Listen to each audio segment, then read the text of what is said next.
sister's a therapist and I tell jokes. We both want to help all kinds of folks. Hello, and welcome to My Sister's a Therapist. My name's Virginia Jones. I'm a stand-up comedian. I frequently give people bad therapeutic advice. And when I do it, I say, my sister's a therapist because she is. And that pretty much makes me a therapist. Flora, what are your bona fides? I am a licensed marriage and family therapist. I have a lot of certifications too. In this podcast, we talk about mental health stuff. We talk about gender stuff. We talk about whatever is going on in the zeitgeist. And honestly, whatever is going on TikTok. Pretty much. And also stuff that's going on in our personal lives. Yes. Yeah. So Laura, what are we talking about this week? Interesting that you say that. This was brought up by a conversation you and I were having recently about middle age. What is it? How do we get there? What's it all about? So to give you context, I'm the older sister. Laura's 2 years younger. Laura is middle-aged and I am not. So I don't know how that's happening. According to Erikson, we are in the same stage of development. I am just a young lass of 30. Correct. And Laura's in her late 40s. I don't know how time works. How did that happen? It's incredible. She used to be 2 years younger than me, and now I think she's about 12 years older. Possibly more. I think we're having a Doctor Who moment. I don't know. What is our period of development? So here's our topic today. It occurred to me. So I had an older client that I met with this week, and you and I had our conversation, and this older client was talking about their stage of development. And I realized he didn't know anything about Erikson. So I wanted to share that because I think the general public probably isn't aware of the Eriksonian psychosocial development phases. And the reason it's interesting is because Erikson was the first psychoanalyst to come up with psychosocial development basically after 18. He goes all the way through the lifespan. And we're mostly going to talk about stuff that's towards the tail end of the lifespan because that's kind of where we are. Again, not sure what you mean. Okay, that's where I am. And I know you're maybe 20 years behind me, but so we're going to talk about what I think is important, I guess. So he sort of breaks up our lives into 8 stages of development. You and I, or someone maybe in Gen X, would be considered at this point in what is called generativity versus stagnation. So that's age 40 to 65. So during adulthood, we continue to build our lives, focusing on our careers and family. And those who are successful during this phase will feel that they are contributing to the world by being active in their home and community. Those who fail to attain this skill will feel unproductive and uninvolved in the world. Care is the virtue achieved when this stage is handled successfully. So successful navigation of the stage means being proud of your accomplishments. If you have children, watching your children grow into adulthood, developing a sense of unity with your life partner if you have one, and other important accomplishments at this stage. So yeah, my sister Virginia and I were talking about the fact that there's a song, Is That All There Is? And I find that you can carry on. If that's all there is, my friend, then let's keep dancing. Strike up the band. Anyway, so. It's a great Torch song. Peggy Lee's version is the famous one, I think. Yes.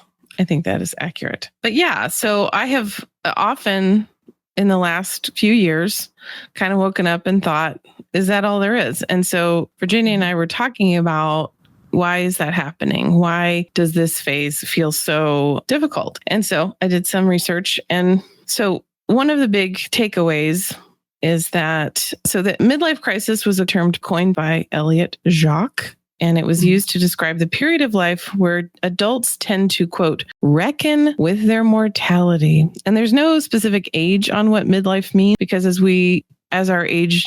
our life lengthens, sounds really awkward. As our lifespan lengthens, it's difficult you can't put a number on when midlife is, but it's more complicated than we portray it. It's more than just somebody buying a fancy car or picking up an unexpected hobby. So how are you experiencing your midlife crisis at the moment? So I just wanted to break in and talk about, here's what we think of when we think midlife crisis. People get divorced. Men will buy a sports car. Men will date someone much younger. Well, people will have affairs. People have affairs, but the earmark, like what the thing that drags it all together is fear of death, awareness of one's own mortality, and the feeling that you haven't done enough. So because we are the age we are, and because we went through the pandemic, I feel like a lot of us had like a mega midlife crisis because you weren't distracted like by the everyday going to work, right, picking up your kids, going grocery shopping, like all that noise kind of fell away. And many of us have a moment of reckoning, like, who am I? What do I want? What serves Why me? am I What here? doesn't serve me? Why am I here? My friend Jackie says all the time that she wants to be a helper, like that's something that motivates her. And she got that from her 12-step program. And that's a useful thing. And I think that people who are helpers, people who volunteer, people who look to reach out in their community and do stuff, they get rewards for that because we live in a capitalist hellscape, right, we don't think of something as we should try to get it. But yeah, so the shape of my crisis was I'm running in all these circles. Like once I had a second to sit down by myself, I said, in my comedy career, I'm running in all these circles. I'm letting things get me down that I don't have and I don't get. Right. And like a lot of people quit comedy because a lot of people were like, I'm putting too much energy into this for what I'm getting back. But again, if you are looking for financial recompense from this art form, right, tough luck. You should do something else. Right. Because look, you might make a ton of money, but probably you won't. So I definitely had my crisis as an artist, primarily as an artist, and like looking for my place in this society and realizing that a lot of things that I worry about don't serve me and aren't important. So like, I feel like I came out better, but like also just questioning, like, why is this important? Is it important that I like run around and do all these shows? Like, why am I doing this? And the answer was a lot of the things that I was doing to impress other people. Right. You want to look busy. You want to look and busy. You want to appear successful. You want to appear successful. You're faking it till you make it. And a lot of us just got tired of faking it. So that was my main deep thought. Like, what have you been thinking about? So I think a lot of I don't know if I'm in a crisis, but I've definitely, so they were talking about some of the ways that you can tell you're in a midlife crisis. I've read about, so a lot of it is basically depression, feeling like sort of like, who cares about stuff? A strong evaluation of where you wanted to be in life versus where you actually are. So I think a lot of my, dismay or what's the word? Ennui. A lot of my ennui comes from a sense that like, I thought when I arrived at this age that there were certain milestones that I would cross. And when I crossed those said milestones, then I could like chill out and all would be well. I wouldn't be, I'm in private practice at this point into, nearly 20 years of private practice because I had a hypnosis practice first. So, I've been doing this stuff since 2006. Right. I've gotten every certification I can think of. I have done every training I can think of. And still, I don't feel financially in the place where I wanted to be. I don't feel the stability you wanted. Yeah, the stability. And also, I don't feel that it's time for rest, which I really thought, in my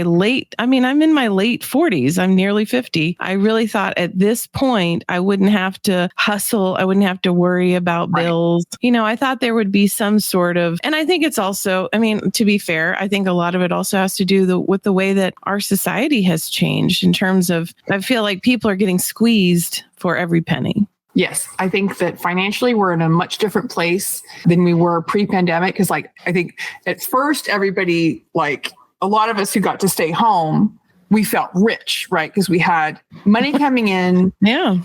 Nothing but time. We didn't have to pay for gas. Paying for gas has been a huge scrapping cost. I really didn't realize how much I was paying for gas. Yeah. We weren't eating out. We weren't generating expenses. Like no one was wearing out their clothing. Like we had this windfall, but since we've come out the other side, everyone has been squeezed by inflation and everyone has especially been squeezed by rent increases. So I feel like those of us in cities are definitely living closer to the bone than before.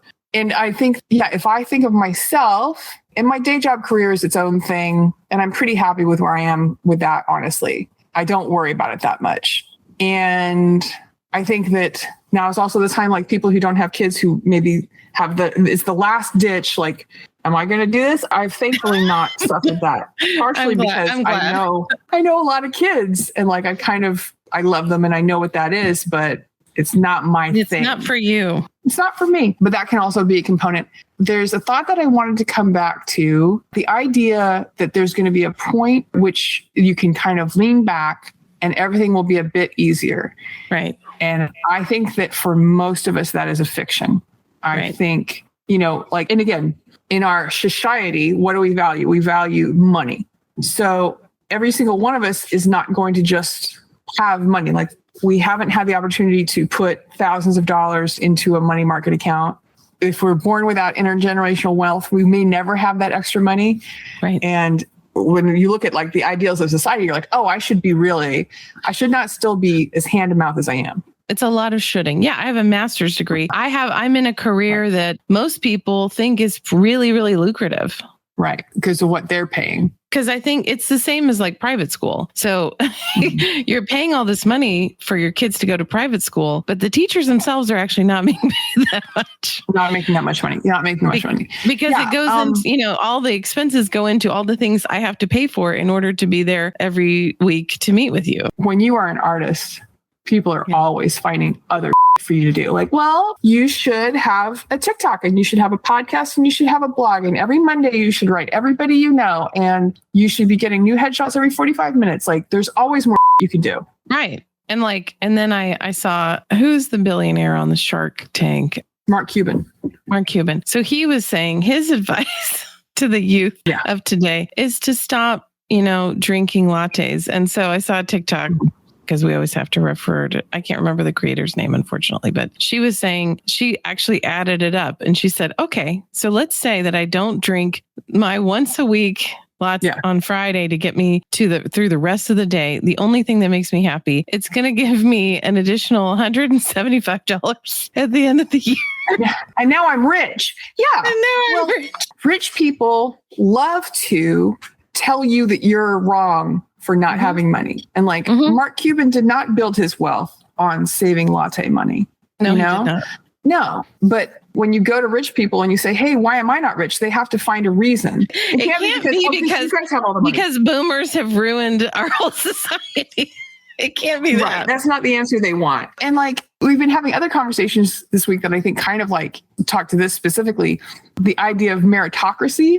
Right. That when you are better, you will naturally rise to the top. Exactly. And like hard work, right? Like, because that was my thought. I was like, okay, I'm going to go back to school. I'm going to get a master's degree. That was really hard work. And then I've had to fight. You were doing it while you were fully employed. Exactly. And then I was like, okay, so now I've got that thing, but now I need the marriage certification. And now I need the trauma certification. And now I need the other trauma certification, which is all extremely hard work. Has it netted millions for me? No, it has not. But I've worked very hard for it. Yeah. If you talk to people at the top, they will say, hey, well, I got here because I'm just really good.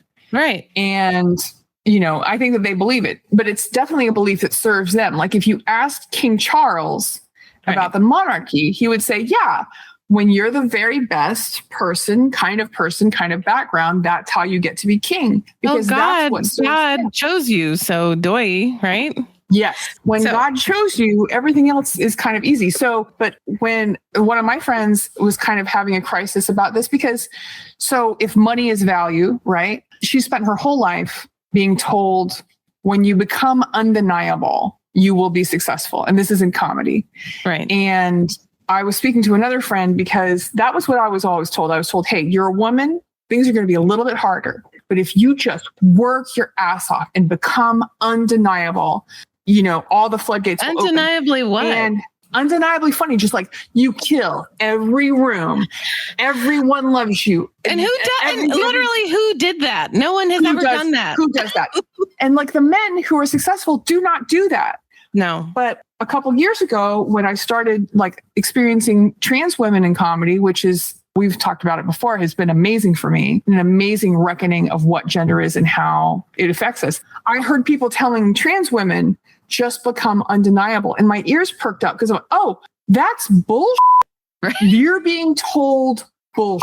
Right. You're told the same bullshit I was told, because they know that when you're a man, you don't have to be a denial. Yes, it's great to be funny. You need to be funny, but it's much more about other men are helping you and other men are, Well, it's also a white man. Let's be honest. I think if you're part of the global majority, you also have to be in. It helps a lot. So this friend of mine, she's worked very hard to become an incredibly good joke writer, right? She's just fearless. She's fierce. Like everything is like just so. Right. And she's experiencing people on Twitch financially shooting past her. People doing YouTube's, doing YouTube podcasts where they're having hot takes on the Barbie movie, like just having all this success because she bought into the meritocracy idea. Right.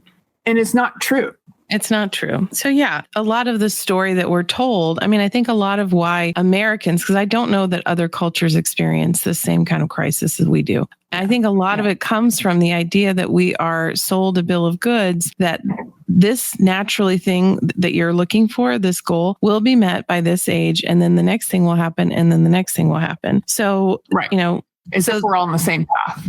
Exactly. And also as if we have all the same opportunities, right? Yeah. So those in their, this is a quote from Dr. Robi, those in their youth see the future in a more optimistic way. And that's something we need to be deliberate about in midlife, because we've been culturally trained to believe in the deficit model. So we've been culturally trained to believe that as we age, things get worse and nothing will improve. But, in my experience, obviously there's setbacks. And a lot of what they talk about in the research is for women, midlife crisis, a lot of it is just about our hormones and going through perimenopause and menopause. One of the factors that you might be having a midlife crisis is that you have sleep problems.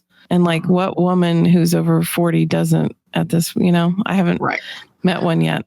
So one, the cultural relevance of age, I do think that everybody's always attracted to a young person, but I think French people do not hate the elderly and fear age the way Americans do. Japanese people, because they value the wisdom of older people. I do think that that's part of our culture that screws us over. But also the expectations of youth. Several years ago, I was reading a thing about the millennials, who we used to call indigo children.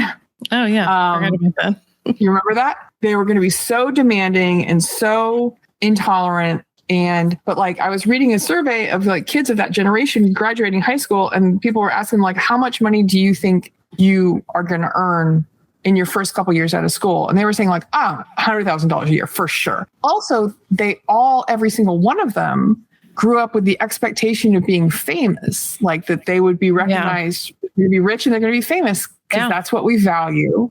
And that's what we tell each other is. Well, it also feels, I think, to that because of the advent of the internet, I feel like it feels like it's a lot more close to a possibility, right? And so I think also part of midlife is recognizing those goals are not tenable for most of us. Right. And that is okay. That, life is enjoyable. You don't owe anybody multi-million-dollar success. You don't owe anybody fame. You don't owe anybody achievement. It's not your job. It's not even your job to become the most actualized version of yourself. All you have to do really is be a people and live your life the way you want to be a people. And that takes an enormous amount of pressure off. It's not my duty to exceed anyone's goals for me. Right? I only have to do what I want to do. Right. Yeah. And so TikTok reference, there was an older woman, I think she's in her 70s, and somebody asked her, how can you guarantee that you're going to have a successful midlife and, end of life stage? And she said, all the decisions that you're making when you're 50 are going to be how your 70 something turns out. So she was saying, if you focus on friendships and social networks and support, then you'll be happy. So I found this also in the research. Dr. Alicia Arbaje, I think I pronounced that correctly. When researchers from an institution examine the factors that contribute to psychological well-being, they found that some are genetic, but some are based on having a sense of purpose and a good social network. As we head into retirement and bid adieu to our careers, if we're not careful to stay active in other ways, we risk losing our social networks and sense of self-worth. And so this client that I'm working with, he's pretty old. He's in his 80s, and he's noticing a lot of his friends are dying. And he's being really faced with his own mortality. He said his kids are always saying, I love you, like every time they get off. Oh, God. Yeah. Might be the last time, Dad. Oh. And I said, man, that's just a reality that we all have to live with. Our dad died at 65, and I didn't see that coming. I didn't know that was in the cards. But yeah, I think a lot of kind of making this okay is focusing on friendships, focusing on social connection, and focusing on meaning. What gives your life meaning, right? So I think in your case, obviously, a lot of what gives your life meaning is creating artistic content and doing stand-up. Yeah, I determined a couple years ago, and I don't know if I'll stick with this forever, but the meaning of my life, I don't know what the meaning of life is, right. But the meaning of my life is expression and connection. Like that's what I want to do. Right. I want to create and I want to connect with people, and that's it.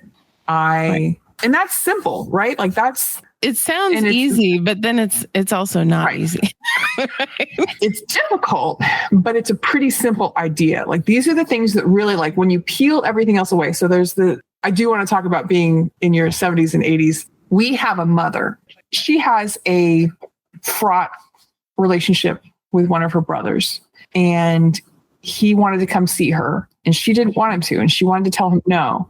And I said, Mom, given that this person lives far away from you, who doesn't usually travel to where you are, and you've already said you're not going to travel anymore. It's too big a pain in the butt for you. Right. Like this is probably the last time you're going to see your brother.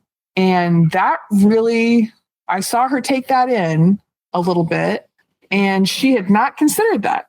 The clock is ticking on both of them. So the meaning of life.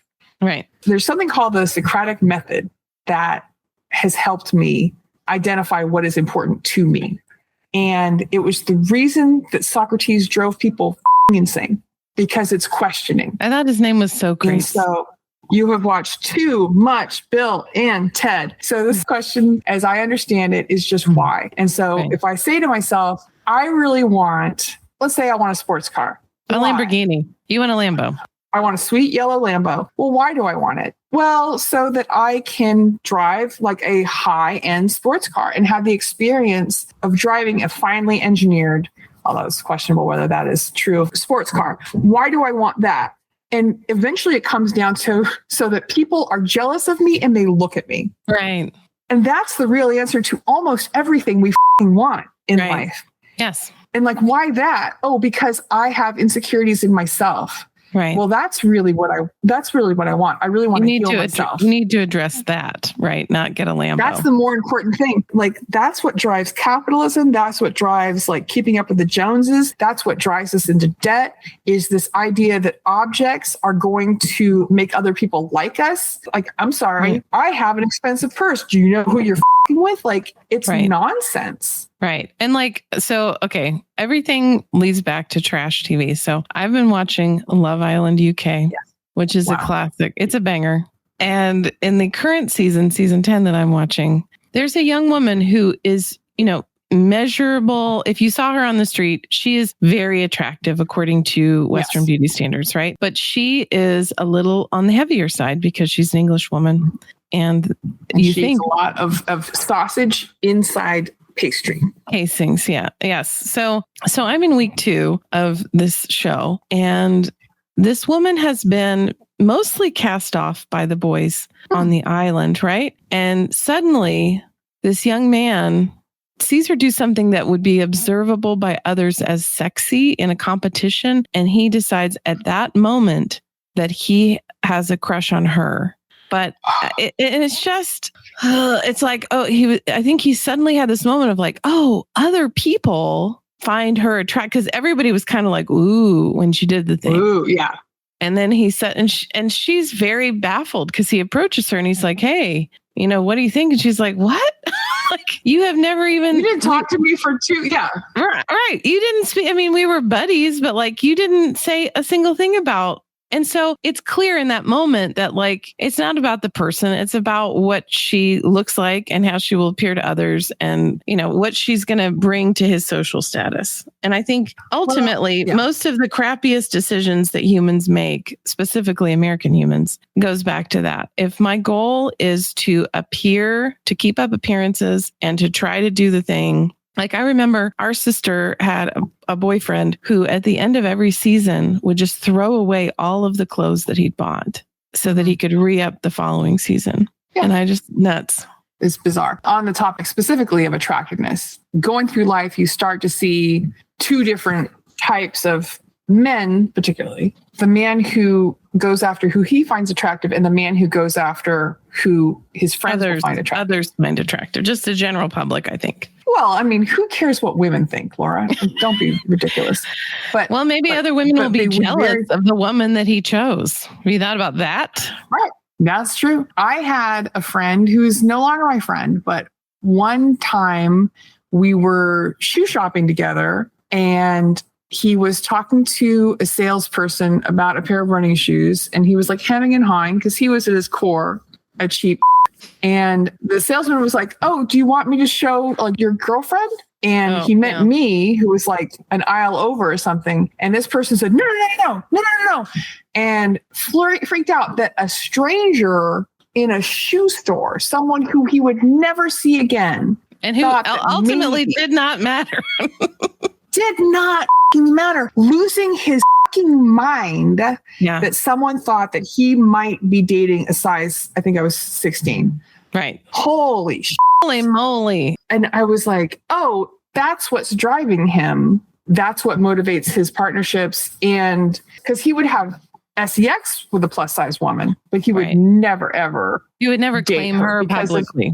Right. And that's, 10 times the crummy. There's party question. I don't know what to call it, where it's like, if you had the option between being partnered with someone, and let's just assume you both like each other, you enjoy each other, but being partnered with someone who is incredibly beautiful, just stunning, but for whatever reason, physically not sexually compatible, you do not have any fun together in the sack. Or someone who you have an incredible chemistry, you have an incredible time together, you experience sexual just ecstasy together, but she is not attractive. Like, which one would you do? And I think because of ego and toxic masculinity and all these other things, I think many men would choose the person who looks good over their own happiness. Like, their own happiness is tied up in what other people think of them. Well, and I think, again, I feel like that's a lot of why these life phases are so difficult, right? So yeah,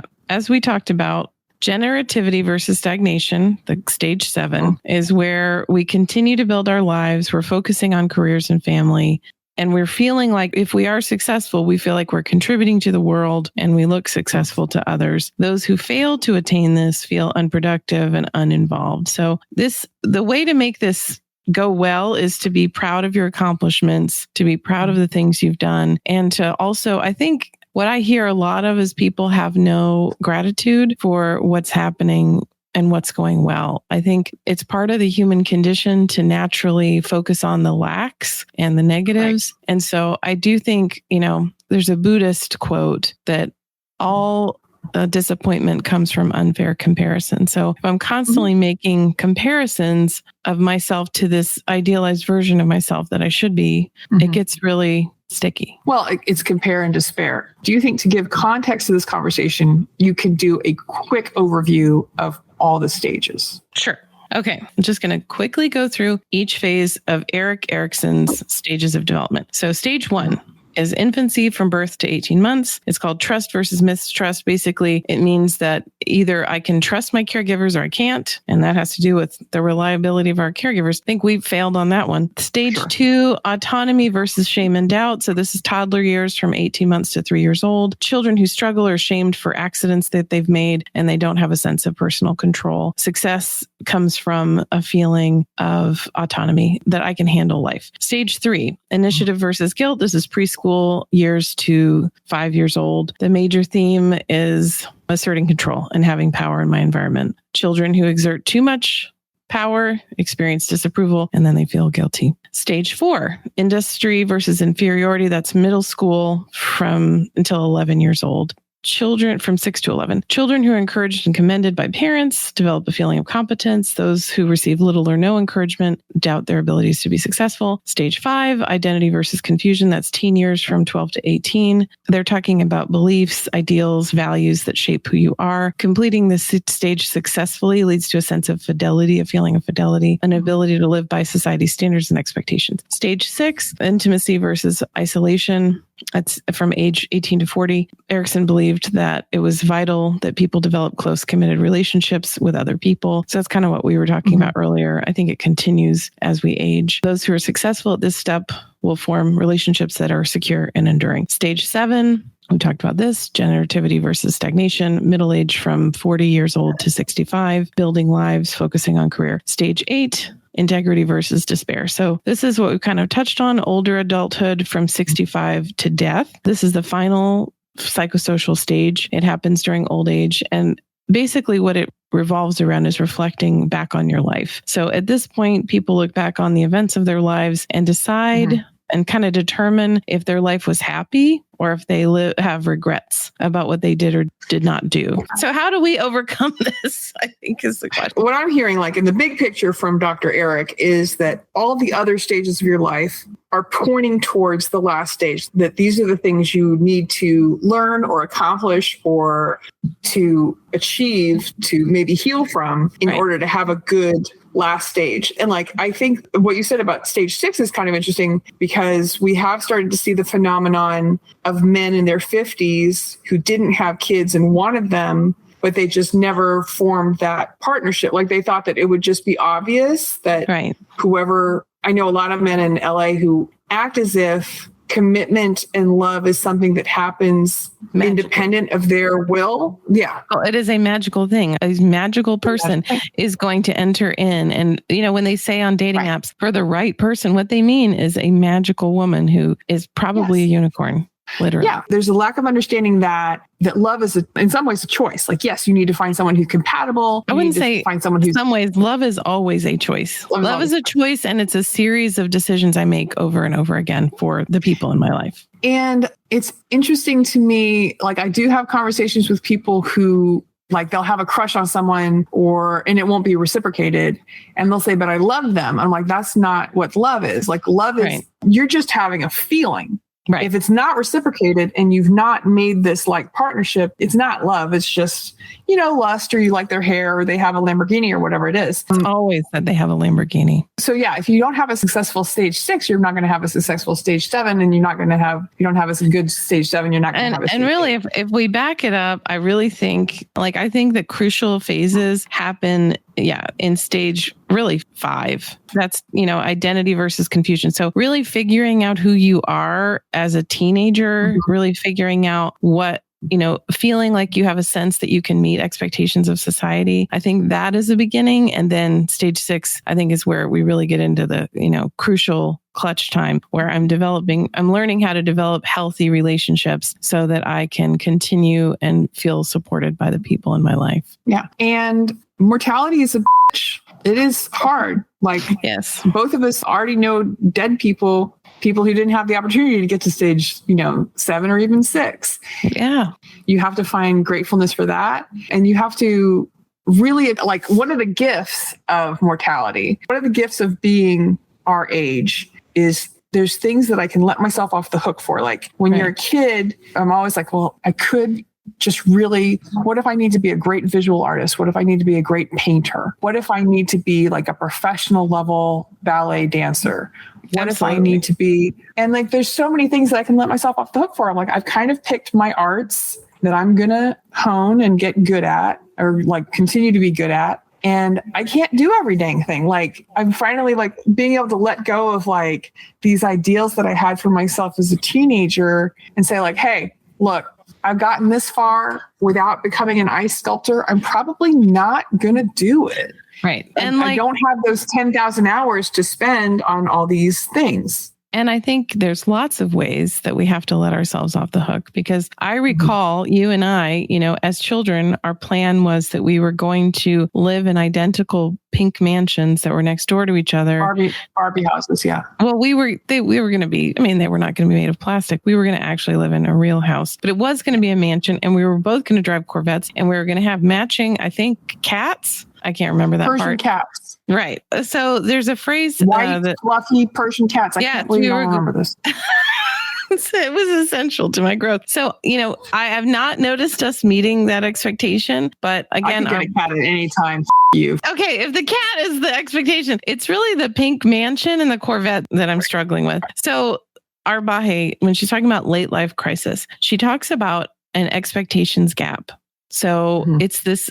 And I think part of the letting myself off the hook is letting go of these very unrealistic expectations that I had for my life, right? Yeah. And I think it's not only saying, okay, I've really let go of the idea that I'm going to become a runway model. It's happened very recently, but I think at this point, it's hard to let that go. Yeah. It may not be in the card. It just may not. One of my indications that you were not going to achieve that goal is when you did not cross 5'6". So I think it's also letting go of expectations for our lives that are unrealistic. And, I think one of the stories that is sold to us is this idealized love story that there's going to be, again, unicorn, and probably half unicorn, half man. I don't know, but he's going to show up. He's going to make our lives magical, and he's going to solve all of our problems and fix all the things. And I see this, what I notice a lot in my clients who are, it's kind of an interesting process, because you start with these people when you start out, and then you keep working with them, and then they age on the same timeline. Yes. And so you're seeing, they're also, this phase. And what I'm seeing so much in women specifically is this real understanding that just because I married a man doesn't mean my life is good or that my problems are solved. And in fact, a lot of times it means the opposite. Right. And we've delved into this in more detail on an episode about should I get married? But I think that ideal, the man that's going to fix your life, has been so drilled into us. It's hard to let go of, that we're just people on the planet, peopling. And hopefully our partnership is helpful to us and not detrimental, but that's not always the case. Right. And it's hard to let go of these fantasies. It's hard to, I was talking about, so the lead singer of Smash Mouth passed this week. Oh, shoot. I don't know when this is going to come out. Yeah. Okay. He checked himself into hospice for alcohol-related illnesses. Yeah. And then popped his clogs immediately upon check-in. Basically signed in and then was gone. Died before he finished the paperwork. Right. Just slumped over the counter, and they were like, okay, well, we're going to charge you a month because you did get in here, but we can turn the bed. But recently, he would have interviews with people who said, okay, you were not a one-hit wonder. You definitely had 2 hits and potentially 3. If we count the cover of Daydream Believer from the Shrek 2 soundtrack. Yeah, that's 3 hits. 3 hits. And they're like, don't you wish you had done more? Don't you wish you had accomplished more? And he was like, I'm a musician. I feed my family making music. What do I want more than this? Or in the great words of Norman Greenbaum, who wrote Spirit in the Sky, which was a mega hit in the 60s. And then someone asked him, when are you going to write another song? And he's like, who needs another song? Right. Other people will hold you up to these standards that they themselves do not meet. Other people don't owe you, artists don't owe you anything, and you don't owe anybody anything. Right. That's a hard lesson, but I think it's a true one. It's a hard reality. So in closing, Virginia, what are your takeaways about the phases of psychosocial development and, where you are and all the things we've talked about? I really think that the most interesting thing to me has been the reminder that community and family is really all we have. Your family is what you have when other things have gone awry, and they may not be great relationships, but they are your familial relationships, and you should honor that. And I really like that take because it really just strips away all the other that I consider bullshit. Who are we here? What are we here for? And we're here, again, to connect and to express. What are your thoughts? Yeah, I think on a similar kind of note, I think my big takeaway from really this week has been a lot of happiness comes from letting go of expectations, and letting go of the trappings of capitalism, and just focusing on, just having a good human experience, which I think means having lots of moments of joy, having moments of insight, learning things about yourself and others, and connection.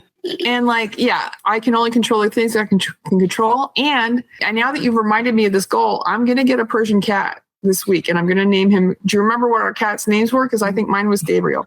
I don't recall, but let's say that mine was Michael, because they're both angel names. It's they're both archangels. They're both archangels. Yes. I'm going to get Michael, and I'm going to paint my house pink. These are great goals. Laura, where can people find out about you or our podcast online, all these things? Well, if they're interested in finding out about me, they can go to lauraryan.org. They can also find me on TikTok. I am Laura Ryan.